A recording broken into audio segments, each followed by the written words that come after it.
Really quickly before we start, my spring skill sale is on right now until Friday the 1st of May with a new AI tool or Claude skill released every day to help you work smarter. Each one is discounted for just 24 hours. So head to links.ruthpoundwhite.com/skill-sale to take a look. That is links.ruthpoundwhite.com/skill-sale, and I'll pop it in the show notes as well.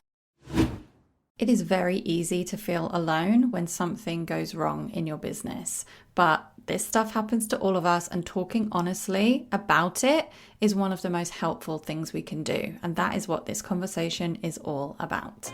Welcome to the Soulful Sales Show, where we talk about believing in the value of your offers, getting them in front of your right people, and selling more of what you do in your unique way.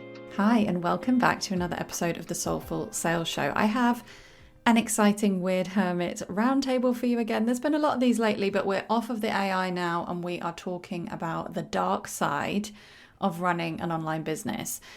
It is so easy to take it personally when things go wrong. Sometimes people ask for a refund and it really hurts, or a client turns on you, or a payment plan fails, or something bigger can really derail what we are working on.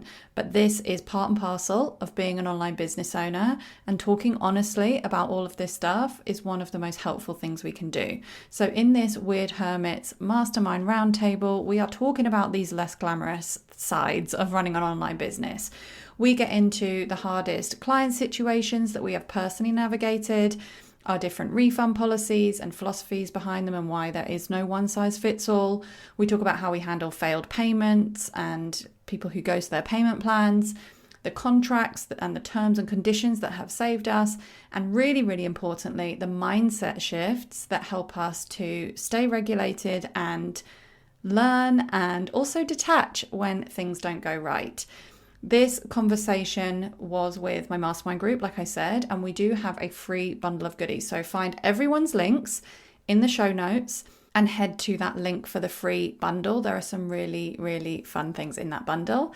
And yeah, enjoy this conversation. And please do let me know if there's something else that you would love us to talk about on a future Weird Hermits Roundtable episode. Please send me an email or a DM and let me know, and we will do our best to cover it in a future episode. Anyway, for now, enjoy. Welcome to our guests who are joining us. If you haven't been to one of these roundtables before, this is our mastermind. It's part of it's half of the people that are in our mastermind, but the ones that can make it today, we call ourselves the Weird Hermits.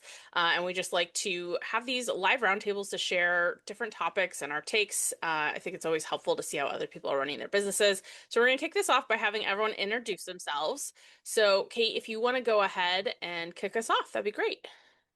Okay, great. Hi, everybody. I'm Kate Kordsmeyer. I run Success with Soul, which helps people create high profit, low maintenance businesses without social media. All right, Destiny. Yeah, hi, my name is Destiny Kopp, and I have two brands that I manage. I have a hobby school where we do online learning, virtual summits, and all types of fun type hobbies. And then I have my personal brand, which is my Creators MBA brand, where I help digital product creators get that consistent recurring revenue in their business. Fantastic. Ruth. Hi, everyone. I am Ruth, and I help people to grow and sell in their business in a way that doesn't require them to be on all the time. Awesome. Jordan.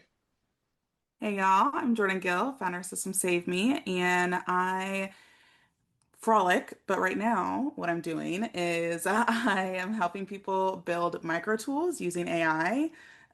Most people understand it as vibe coding if you're in the techie world, but if you're not, then it's basically just creating little apps that people will pay you for and that will help supplement your other expertise that you do, whether it's services or courses or whatever.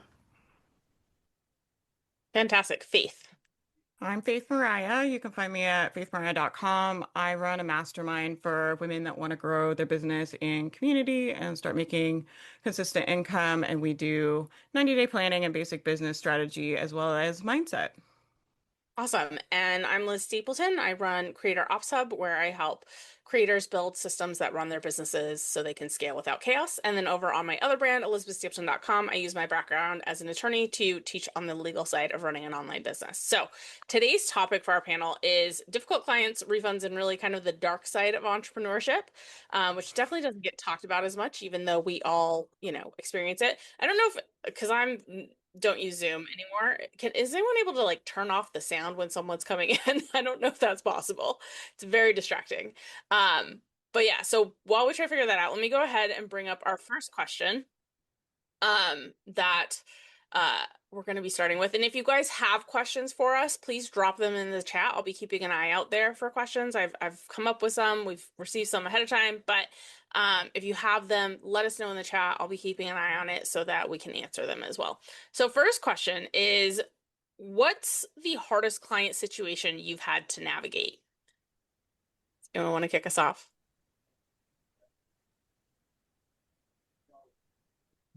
I can throw my hat in the ring, having been in business for 10 years. I would say probably one of the hardest ones was when I was doing VIP days. I had someone who, while I was on the call, like just didn't believe in the work I was doing while I was on the call, which is a very strange experience where, I at the time I was building out people's client management systems. And so I'm sitting there, I'm talking with her, getting her information, building at the same time, and she just kept saying, like, I don't think you're going to get it done in time, like literally throughout the entire call. And we got about halfway through, and I said, hey, maybe today is like not the day. Like I'm feeling like something's going on I'm not privy to, which is totally okay. I don't need to know all the information, but let's just put a pause in it and let's reschedule for another day that you feel more confident in like the work we're doing together. So we got off the call and then she proceeded to email me and say, okay, I'm filing a dispute because you didn't get everything done that we were supposed to get done. And I said, well, if we remember the conversation, we're gonna reschedule and do it on a day that feels really good for you. So then she went ahead and filed the dispute. And I was like, okay. So I sent in the information to PayPal and I won, which says a lot because PayPal never Yeah. gives you money back. And then she proceeded to say that she was going to create and this was honestly before a lot of people even knew who I was. So it's fascinating, but she said she was going to create an entire webinar called Celebrity Scammers. And she was going to have my face be the face of it. And was going to share it in a Facebook group of 10,000 people who also had been scammed before by people and yada yada. She actually had bought the domain name systemscammedme.com. And she went down the crazy, and I was like, whoa. Like, and what's even crazier is I was literally about to launch what became my like signature program done in a day that next week. And also the pandemic was happening. So like so many things were happening at the same time. And she tried to file another PayPal dispute. And I was like, absolutely not with this craziness. And so what was funny is she's just like, if you don't, pay it back for me, like this is going live on Tuesday. And I said, bring it on. And like, I just like stood my ground because I had been bullied like in my younger years. So I was like, I felt like I was standing my ground like now. And she never put it out there. She never put anything on the page. She never did the webinar, never did any of those things. And I'm not saying that, oh yes, thank you, Faith, for explaining what my website actually is. It's not systemscammy.com. But so yeah, it was a lot of talk, but at that point, it just like, it shook me at that point because I'm like, I'm about to go and sell this VIP day program and talk about how great VIP days are while this somewhat unhinged human is like literally trying to attack me when I was just trying to figure out a better way for us to get the work done because that day just didn't seem like her day. So I would say that's like very far on the spectrum, friends. So I share that story to be like, what you're probably, probably going to experience is on the lighter side of that.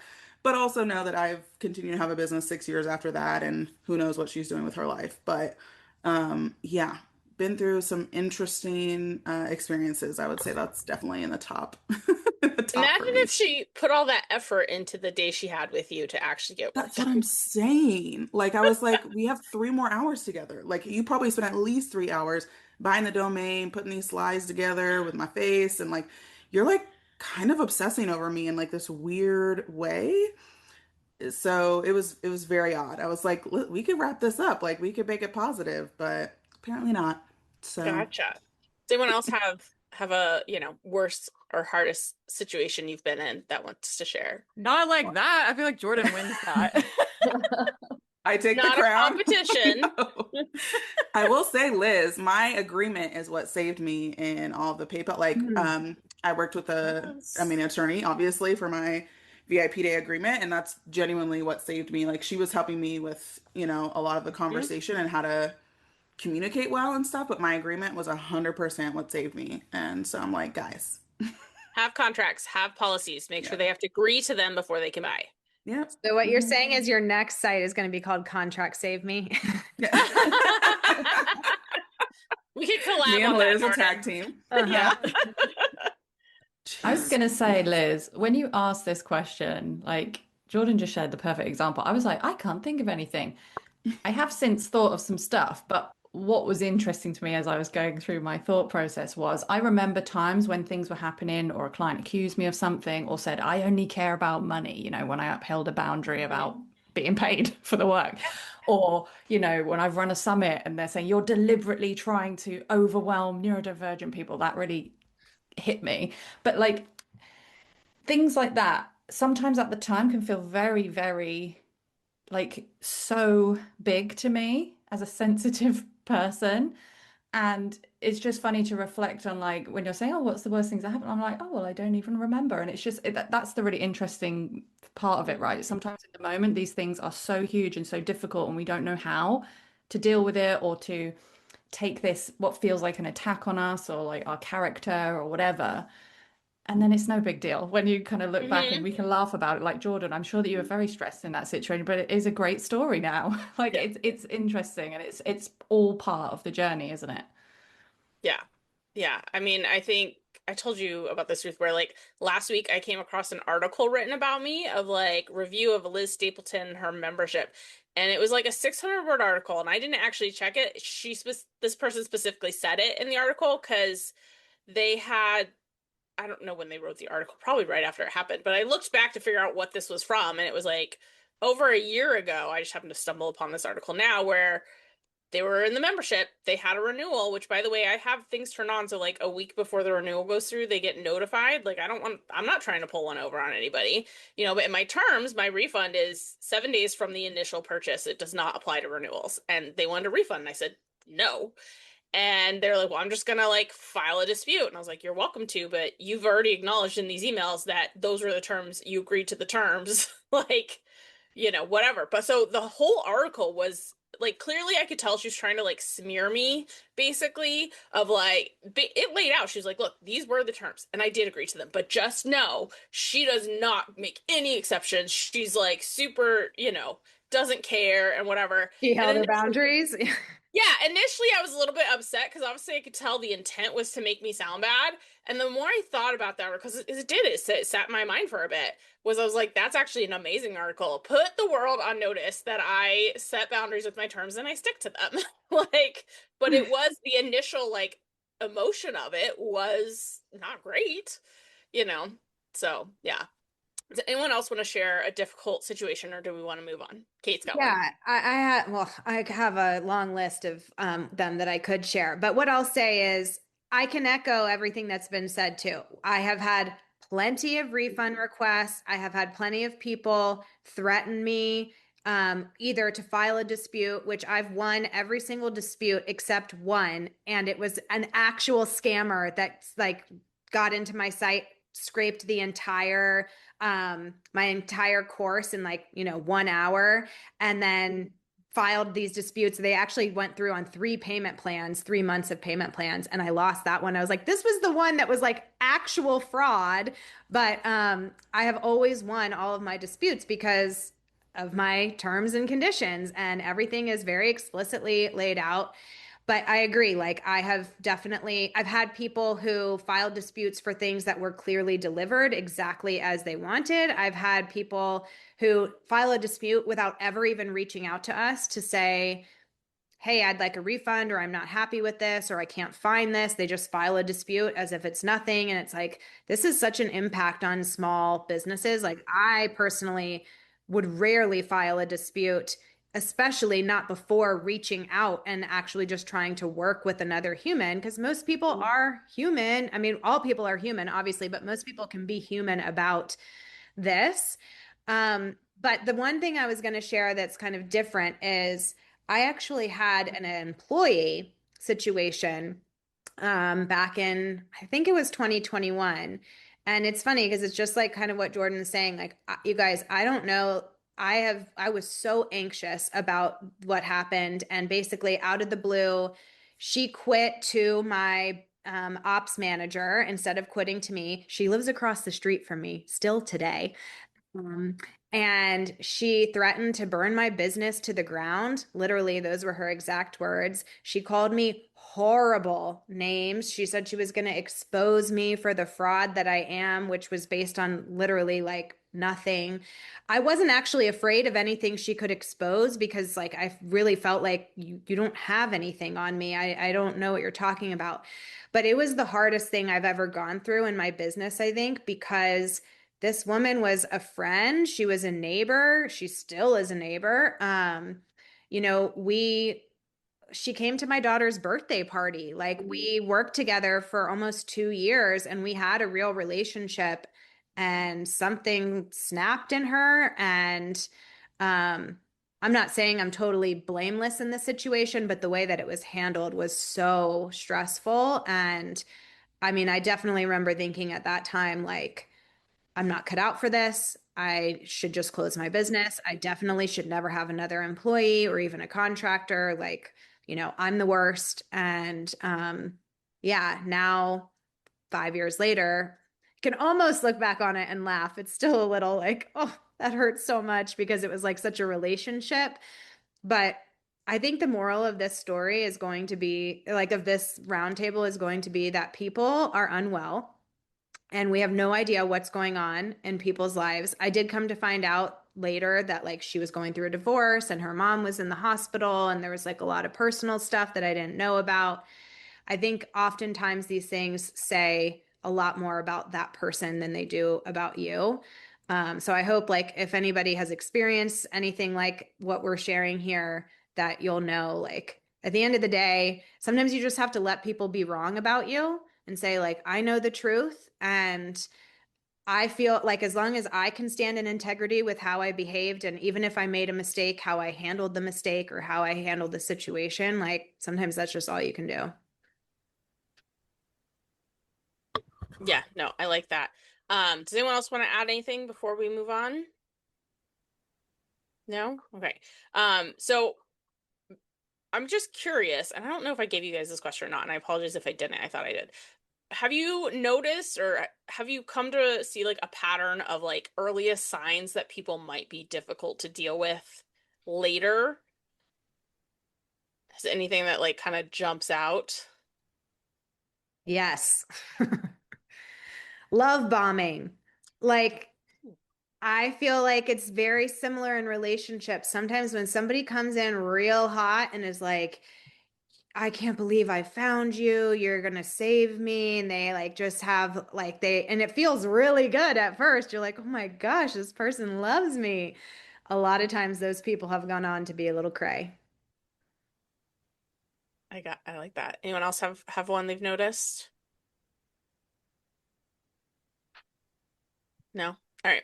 Moving right along. So I want to know what boundaries you guys enforce that maybe you didn't before, that it was kind of like a lesson learned of having to set a boundary. Oh, Destiny's ready. Well, yeah, I mean, I'll just kind of jump in here. One thing that I'm very, very clear on, and I tell the contractors that I'm working with me, that this is something that they can enforce. I have a zero tolerance policy for people being mean. So when anybody comes in, and I'll just use Hobby School as an example, if anybody comes in to one of our free events and they are complaining about something, openly without even contacting us, or they have sent a really mean and nasty email to one of my contractors or our help desk, I'm like, you have permission to kick them out of the event, unsubscribe them from our email list, block them from our Thrive Card account so they cannot purchase from us. We don't want those type of people in our world. Or same thing, if they're posting on social media and they're being nasty there, I have a zero tolerance policy for that. And we will absolutely basically just cut them off immediately with no warning. They don't even have to warn them. And you don't have to tell them either, right? Like you don't have to even waste your time responding or explaining. It's just like you're done. We're done. We will just unsubscribe them, basically block them, do whatever. We don't have to deal with them. We don't deal with those type of people. Now, if they have a valid concern and they're nice about it, that's a different story. Yeah. The thing is, you guys can have in your policies a like no shoes, no shirt, no no service, right? It's the same kind of idea of like, look, we have the right to refuse service to anybody. Just make sure that's in there, and that's going to protect you a long way. I also love, if anyone even threatens a dispute, I don't care whether they follow through or not, it's an immediate blacklist. I don't want you as a customer in the future. 100% blacklist that. Don't buy from me. I don't want you to. Who else has boundaries that they have learned from or One of mine that I was thinking about was, this sounds nuts now, but when I first started my business, we didn't have any policies for like refunds and stuff. And I found us getting in this place where me and my business manager, Rebecca, or me and my VA were always having these conversations. And it was almost like, whose trauma is bad enough to deserve a refund? And I will say it was just really stressful because it's like, if you don't have policy, I don't think you can be fair, right? And so I was like, I can't treat everybody the same. And then it's like, well, how can I say like this person deserves a refund and this person doesn't, just based on like, oh, their trauma is bad enough or their situation is bad enough. They can have their money, but this person can't.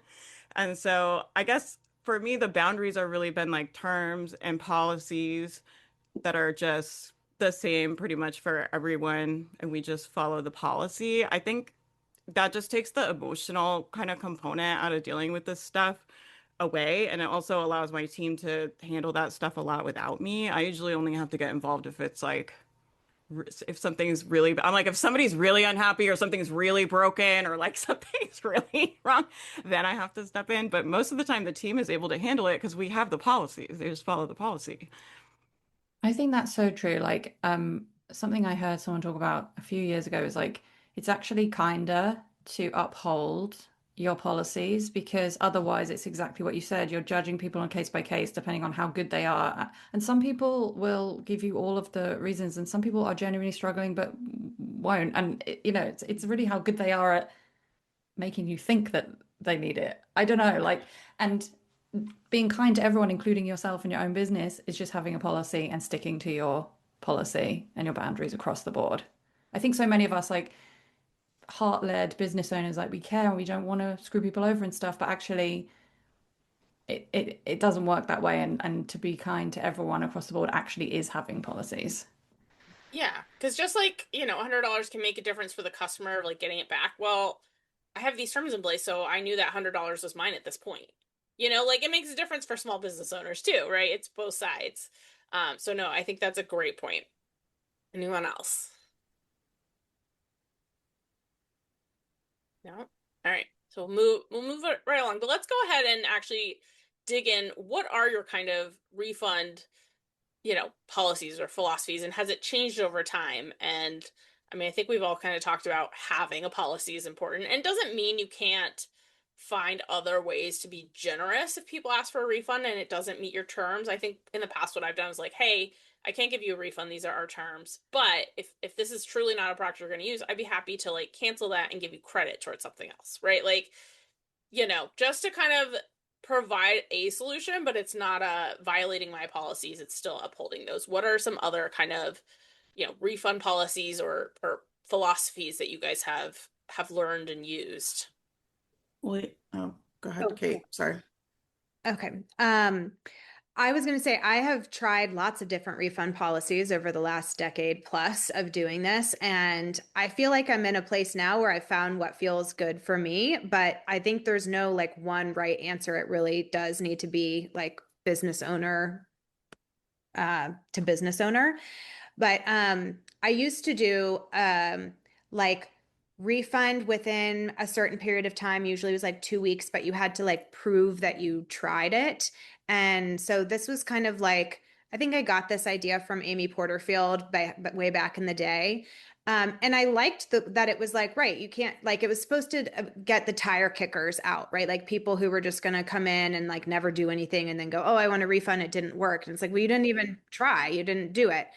But I found that it made it so difficult. And sometimes people are like, I didn't need to try. Like I could tell that this wasn't going to work for me, not that maybe this doesn't work as a blanket statement, or this wasn't the right fit for me, or they had to, and I've been in programs that have had that where to get a refund, the amount amount of work that you had to do is like, this is not worth the refund because it's my time that's going to have to go into this. And so I got rid of that. I went to a no refunds policy, period, because a lot of what we sell is digital products. And it felt like, well, once I've given it to you, it's yours. Like, it's not like a shirt where you could keep wearing it after you return it. Like what it's hard to manage. So no refunds kind of felt clean. But then I felt like that didn't really feel like an integrity with me either. And so I think it was last year, maybe 2 years ago, I switched to a 7-day refund policy, no questions asked. And so if you get in and take a look and you decide it's not for you, then you can get a refund. You don't even have to tell us why. I mean, of course, we're going to ask you for our own feedback, but you don't have to tell us. We're not going to decide your refund based on your answer. And that has felt so much better to me. And interestingly, I think our refunds have gone down. And I think we make more sales because people feel safer to buy and like be able to figure out, is this going to be the right thing for me whereas before they were like, oh, I don't want to risk it. And I really feel like I stand behind the quality of our product. So I wasn't too worried that people would get in and then say like, oh, actually, I don't want this. This sucks. Like most people get in. And when I say most people, I mean like 98% plus get in and say, this is great. I don't want, I would never want to refund anyway. Yeah, I have and I don't want to say I've always had this because 10 years I can't think of every thing I've ever launched. But I have always had there's a no refund policy, and that's what's felt good to me. Now, the reason I remember starting out my business, the reason for having that was because, again, when I was a single woman, like that was like my livelihood for my business. Like if I didn't make money, then like I'm not eating, right? So I didn't have a husband or anybody to like fall back on. And so if somebody was sending me money, like I needed that to pay the rent and my food and like very closely related to my livelihood. And then ever since then, I have like thought, okay, do I need to rethink this or does this still feel good to me? And for me, it just does because I know that for me, whenever I purchase something, like I'm never thinking like, how can I back out of this? Like I just think of either I am giving money and even if I learn one thing from this, will I still be okay sending this $37, this $1,000, this upwards of $24,000? That's a decision that I have to make. And so there really was I think there's only been 2 times where I've even asked for a refund in 10 years in business. And one had to do with someone saying I had instant access, but then when I got in there, it was drip. And then I had to like do a quiz after every module in order to get access. And I was like, this isn't my learning style. And you said I got instant access. And like, I don't, I actually only need technically, like the one thing I wanted to pay for was in 7. And you're telling me I got to go 1 through 6 and waste my time in order to get there. And they didn't give it to me, and that's fine. So then I was like, okay, whatever, call it a wash. And then this other time was just, again, like a values mismatch that ended up happening but even if I didn't like the investment that I made, like I want to stand firm in every investment that I'm making. That doesn't mean that this is everyone's philosophy. This is just mine. But I like when people, and again, if someone doesn't like something or is confused, like I'm obviously available on email and yeah, I mean, yeah, the rarity. There's times people forget that they bought something from me. So when I see them come through 2 or 3 times and I'm like, okay, I'm just, hello, like, you already have this. I'm just gonna send you a refund. Like that happens more. I don't think I haven't got asked for a refund in, I don't know, a hot minute. Definitely. Like I don't even remember last time. Just because in my checkout pages, I have the little checkbox of I agree to the terms and conditions. And I Mhm. added the language of I agree to the terms and conditions of no refunds, something, Yeah. something. Like like you have to check it and it literally, like you can't, you Mhm. can't even buy it unless you check saying I understand that I won't get any refunds and I agree to those terms and conditions. So that for me was really, that's been the cleanest thing for me. And so I'm sticking to it. Like I don't see myself changing. And that doesn't mean you need to come to my side, but I know my side is a little controversial, but I have a lot of peace. So for me, Um, so that feels I good. will I will say there is a rule coming out of the EU regarding refunds. It's supposed to take effect next month. I gotta dig more into it. I know there's exceptions for digital products, but it might be something you have to like update your terms to cover. Just as a Oh, FYI to everybody. And I yeah. think so that kind of leads into our next question is what systems, have reduced refund requests from you? You just said, well, they have to agree to no refunds when they check out. I've actually started since I use Thrivecart and they've added that functionality to add a specific refunds term. I've started using that as well. I need to go back and update older products, I think, but I do think that definitely helps. Does anyone else have sort of some systems or policies that have helped reduce refund requests for you? I could tell you on our checkout pages for hobby school, and I have to be it's different in the B2C market than it is for my B2B. B2B brand, I can't even think about when I've ever done refunds there, but my B2C brand, just the volume there, you're getting a lot of people coming in. People forget it's just a different beast. But on the checkout page, I put it very clearly because we do refunds within 14 days, and that's just been kind of our standard there. I feel good about that because it's they're having to make a decision very quickly, right? It's on the tripwire, so I felt better about doing that 14 day for that particular offer for our VIP passes, but it is on the checkout page. It does say that 14-day deadline. Anyone else? I will say that some of the stuff Jordan was saying was making me think about how it's just really important to act in integrity with your own values with this. I am not someone who would ask for a refund unless there was genuinely something missold, you know? Um, I'm paying for something right now on a fixed term and I'm not using it and I'm annoyed that I'm not using it, but I'm going to finish my payments and I'm not going to ask for a refund. Sometimes people are clearly looking at their expenses from months back and trying to claw back money and it's just really unfair. Anyway, I'm not going to go on a rant about it, but the importance of being in integrity. And so, I know for some people, not to get into a debate about countdown timers and urgency and all of that stuff, but for some people, their version of being in integrity when they use that kind of urgency is to have a refund period because then at least they know if they're giving people a reason to like make a really fast decision and encouraging them to make that decision more quickly without necessarily having certain time to think it through, then they know that they can ask for a refund. So it is an option that I know that some of my clients use to help them feel integrity. Personally, I don't offer refunds. It feels a lot easier and cleaner for me right now, and it is in my terms. But yeah, just think about what is in integrity for you as well. It kind of makes me think too about failed payments, which are sort of their own form of a refund. It's not necessarily money that you had that's taken back, but it's money that you were counting on that is not completed. So I don't know if there's a question coming up about that, Liz, but that might be a good direction to go to. We can go ahead and pivot to that direction. I did not have that on my list, but I think that's that's definitely like a dark side of business and it It's a sucks. huge pain. It's a Yeah. huge pain. The Anyway, I failed think, payments yeah. Yeah. Yeah. I understand that some people really do get themselves into a situation where they cannot make their payments. And when those people communicate that to us and we come up with a repayment plan or we figure something out, like, of course, that's just cost of doing business and totally expected that there's going to be some of that. The people that just like drop off or treat what to me is like, I graciously offered a payment plan, even though I'm not a bank, so that I could make this accessible to you.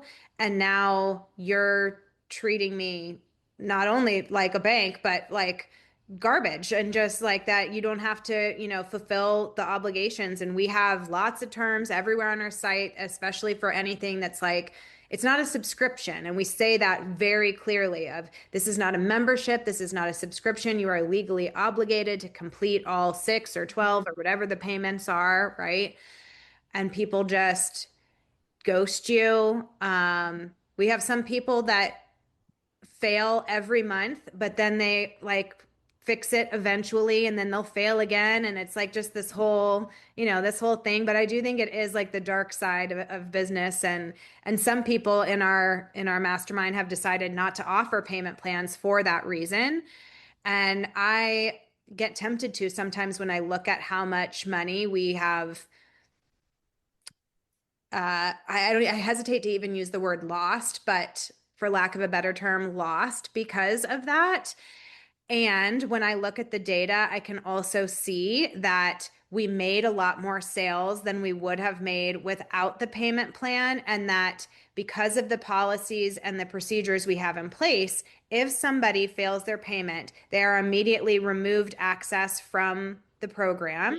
And we really only have one offer right now that has a payment plan. So they get removed access completely from the program immediately, and it's not ever reinstated until they finish out their payments. So sometimes I think of it as like, well, I got $200 from somebody that I would have gotten $0 from if I only had the pay in full. Mm-hmm. And they don't have access to it anymore. And so, to me, it's still worth it for me to offer that, but it is a huge pain in the ass. Yeah. I'd say I kind of fall into the same sort of thinking of like, well, I still got that much, and they no longer have access. The one thing that just pops in mind is I was like, I should really set up a system that if someone's failed a payment, they're not allowed to buy from me again until they complete. That's a little trickier, I think, to set up. And of course, now I'm going to go like brainstorm that. But because I think that's I don't want to blacklist them necessarily. There's a lot of different reasons. People use different email addresses so they don't see that they, like failed the payment or something. There's a lot of, we're like, it's not a lot of times I don't think people are like blatantly ignoring the fact that the payment failed, right? I think they don't see it or they don't realize until they go try to log in and they can't, or they finally do see that email and it may have been 6 months ago or whatever. But I think that would actually be a great system to kind of implement then is if someone's trying to buy something from you, or even if it's like a freebie from a bundle. Sorry, you still owe me money, I wanted to add to this because this was obviously way back because I had a business for ages, but I used to like payments would fail because I didn't move money around or whatever. And I used to think it didn't matter, like that I didn't tell people. Like I don't know why, but I just want to anyone listening who thinks it's okay and it doesn't matter and it doesn't cause a problem, eventually it will go through. Please communicate. So I was that person and I realize it does matter and it does make a difference. I had a situation where I ran a summit back in September last year and it was like an unprecedented number of payment plans. And this is a payment plan, on a fairly low cost offer. And yeah, unprecedented amount of payments were failing and no responses. And I was just getting absolutely sick of it. I don't normally complain publicly about this stuff, but I went in my Facebook group at the time, don't have a Facebook group anymore, but at the time, and I was like, right, please know it is not okay. If you notice a payment failing for a fixed thing, it's not a membership, please be proactive. Don't ignore it. Don't ignore the emails. And you're right, Liz, people don't always see them. So there are always genuine reasons. But if you see that failed payment in your bank app or your bank statement, please be proactive. We are never angry when someone contacts us and explains or asks for a different payment plan. We can talk about it. Maybe we won't be able to offer it, maybe we will. But when you don't reply, it's such an admin burden.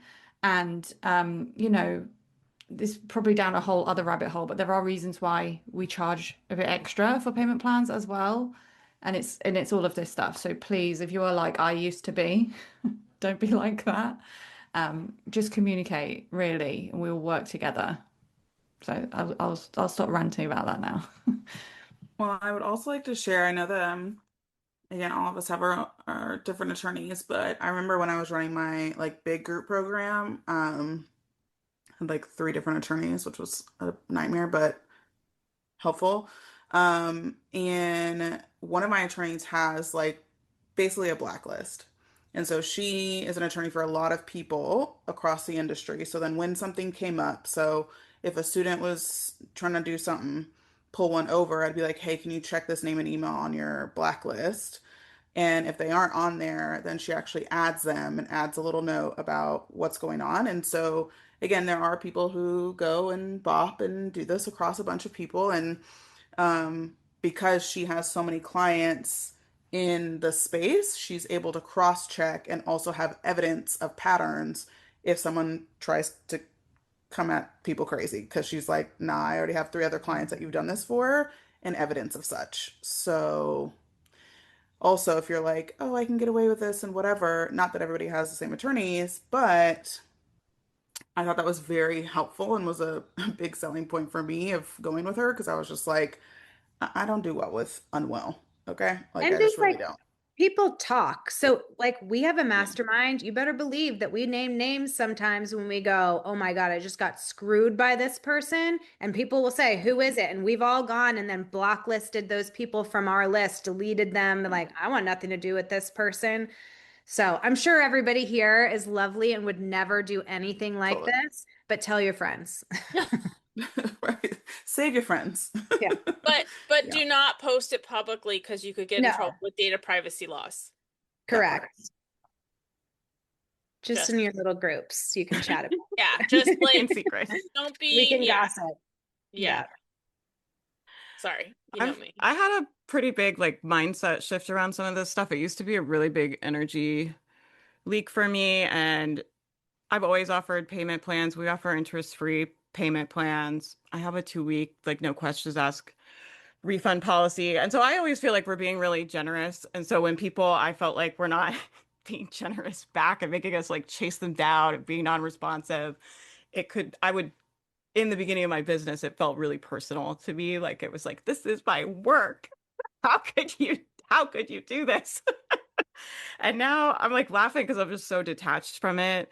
Now I just feel like I have the policies. The team sends the emails when the payments fail. Like, I know some people are not going to finish their payment plans, and I'm like, that's okay with me. I think the thing that really helped me as far as like getting triggered and like my nervous system reaction to all of that was like padding up my freaking savings account where I don't need that money. Like, so it's like, of course, I need money for the business, right? But I'm also a marketer. I believe in my ability to go make other money if I need it, right? And I wrote my email about this that when Matt and I had our Airbnb, our property manager contacted us and said, hey, these people had booked, for this really big weekend and they just got to the house and they want a refund and blah, blah, blah. We didn't have to give them a refund, like at all. Like they were not entitled to any refund.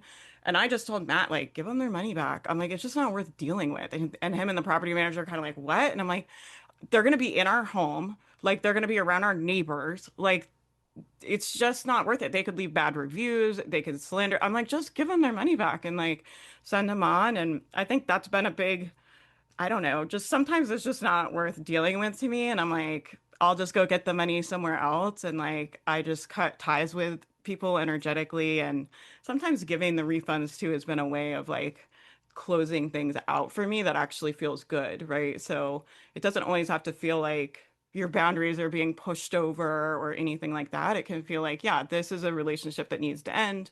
And I'm happy to give you this money back and not be connected to you in any form anymore. And so those are just some mindset things that help me as someone who's at different times been very in a codependent relationship, I would say, with my business.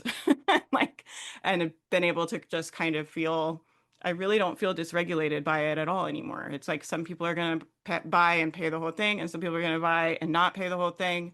and it's all good to me. Like I know we have the processes to deal with it, and I know I have the ability to go make more money if I need to, and I know I have plenty of money sitting in the bank account. Yeah. Yeah. Oh, sorry, Liz. Go ahead. No, I was just gonna say this leads perfectly into the question of what mindset shifts have helped you to handle these better. And I think that was a Yeah. great example. Kate, go ahead.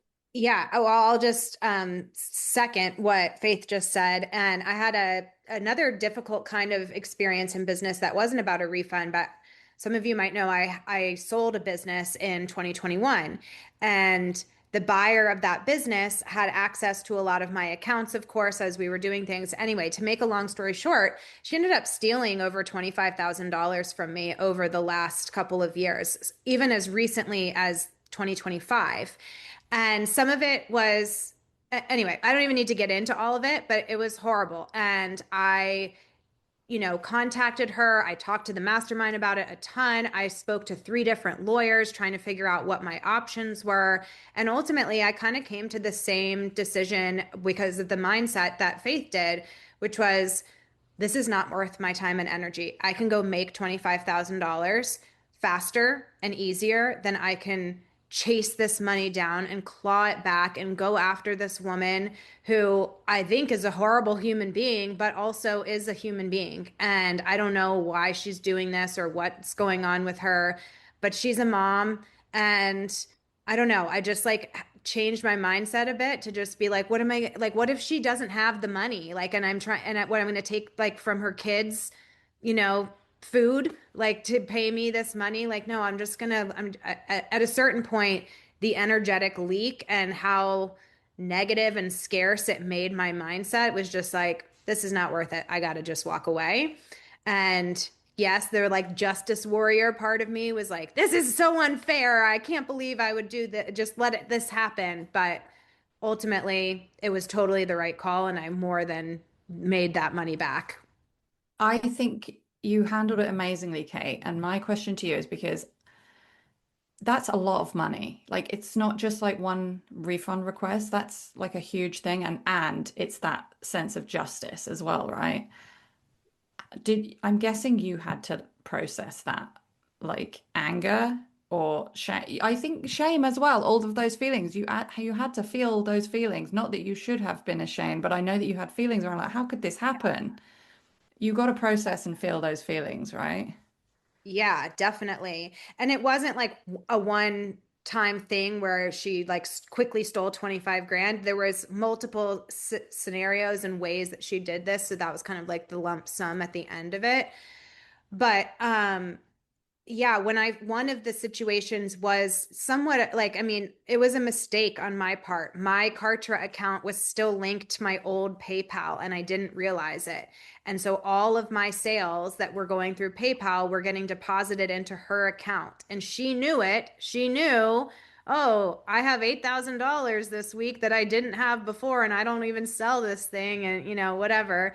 But I mean, I had a panic attack when I first realized that it was happening, like an immediately just total shame attack of like, how could I have been so negligent? How could I have missed this? I can't believe I did this. I was so mad at myself.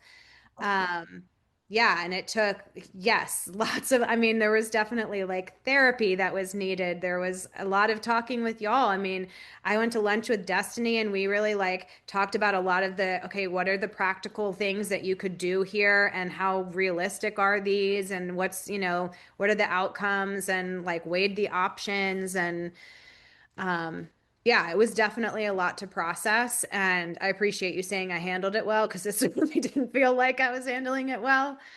I But feel yeah. like I put you a bit on the spot there, like grilling you about it, but I do think No. it's amazing to share how you really felt and how like it is hard. It's really hard sometimes. Sometimes it feels like this business we're in is harder than other jobs, although I'm sure it's a lot easier than a lot of other jobs at different times as well. Um, but it's really helpful just to hear, everyone goes through this stuff. Yeah. And I'm sure you've learned like really important lessons. I know I've learned lessons from all of the times when I've had not a situation at that level, but when these things have happened, I've always learned something about myself or about my policies or about what I could do differently next time. Um, so Yeah.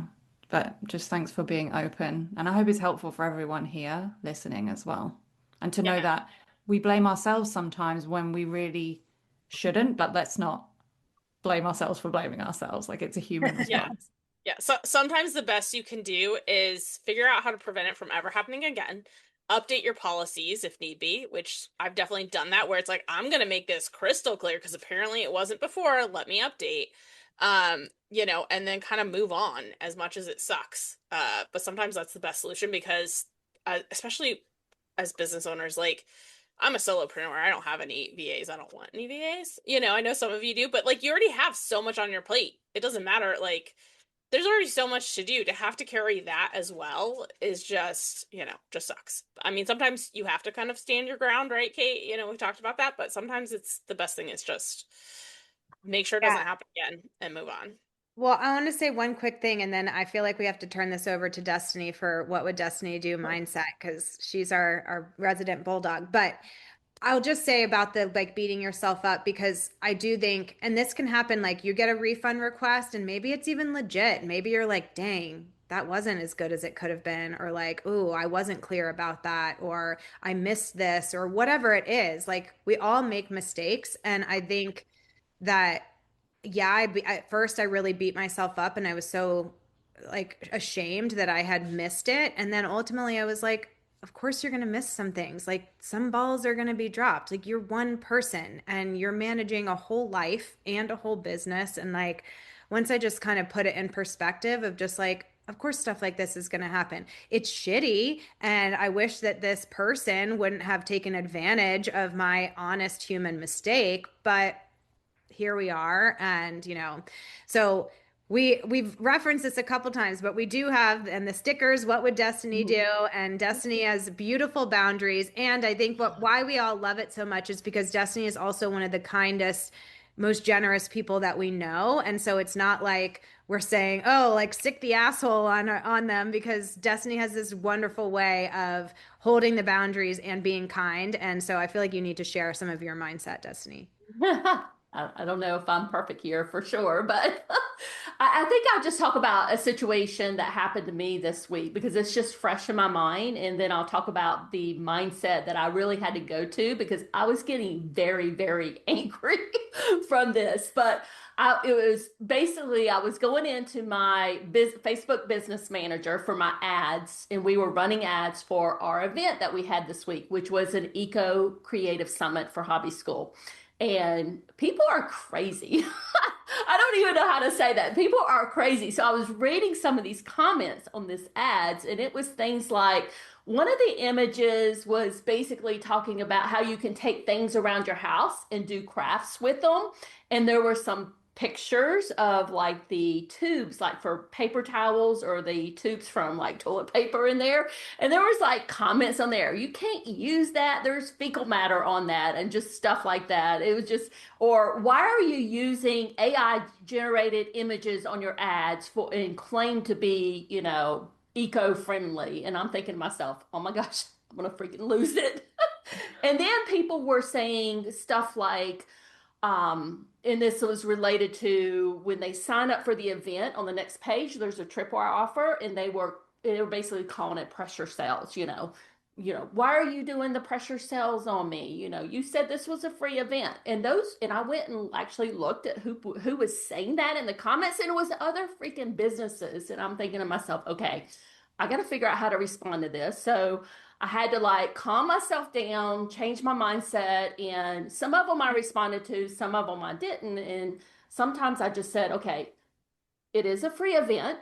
You don't have to purchase the VIP pass, but we are a business and we are here to make money. And a lot of people love having our VIP pass because they get lifetime access to the workshop. So I would go in there, and I think there were like 2 comments like that. But those type of things are going to come up when you have a business. So you really just I had to regulate myself because I was getting very angry. And then I was like, okay, I'm going to respond to some of these, some I'm just going to ignore, and then I'm going to close this and walk away from it. And that's how I handled it.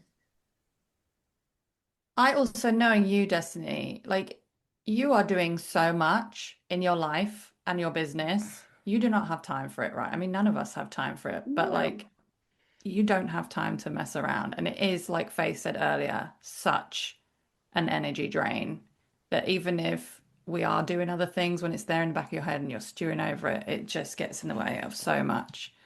And you can never, ever please everyone. You just can't. And that's the important point here. You can't please everybody. I'm like, some of those comments on these ads about a free event, I'm like, these people have more time on their hand. I don't know. They are obviously less busy than I am to come up with some of this. So All right. Well, I think we're gonna call it there. So let's go ahead if you guys want to each share sort of what gift you have. Kate, I'm gonna start with you just because that's where you are on my screen. Okay, great. I know we didn't even get to talk as much about like all the hermits, we're the hermits, all the trolls and just negative comments and how much that can drain you too. So we'll bookmark that for next time. Yes. So my freebie is, y'all know I'm the social free girl. So I created a free tool that you can enter kind of your bio and pick a stage of business that you're in. And then you'll get 10 custom prompts just for your business. They're hyper specific about how you can grow your business without social media. And these prompts are really cool. You can put them into Claude and like it will generate different assets for you that can help you in your social free business. Or if you're not social free and you just want to rely on it less, it'll give you some ideas too. All right, Destiny. yeah, so going back to the what would Destiny do? I did create a Claude skill for you. Basically, what I did, I had it pull a lot of different scenarios based on how I specifically handled those scenarios. So you can download that Claude skill in the links in the document. All right, yeah, and I did share that link in the chat. I'll share it again in just a moment. Ruth. Sorry, just busy typing in the chat. I have an AI sales toolkit to help you take some of the use AI to take some of the cognitive load out of stuff that you need help with to do with selling, and it will help you figure out what that is. And there's a link in the document. All right, Faith. My offer is called the Coaching Files, and it is a replay from a coaching call from an event I did a while ago. If you are feeling stuck in your business and need some outside perspective or somewhere to bounce ideas around, we do that in my community. And so you can watch the call, and if you need help, reach out. And Jordan just shared her Instagram in the chat. And then my gift is I actually put together a little mini ebook on winning payment disputes that walks you through kind of how to handle them. I even have like evidence that I've shared. Obviously, I've redacted any personal information, but as an example, so if you're not sure what to put in your evidence while dealing with the dispute, that book will help you. And it is also in the doc. So thank you all for joining us today. We are the Weird Hermits, and we run these roundtables every other month. And if you have ideas for topics, I provided the link in the chat where you can submit them because we love not having to come up with the topic ideas ourselves. But yeah, and hopefully we'll see you guys at the next one. Thank you so much for listening to another episode of Soulful Sales. If you have a moment to rate and review, know that it really does make a difference. And if you would like to carry on the conversation, then you can connect with me in the free community at ruthpoundwhite.com/community, or my personal favorite, join me inside the Soulful Sales Society membership at ruthpoundwhite.com/membership. And keep doing what you're doing because your work really does matter.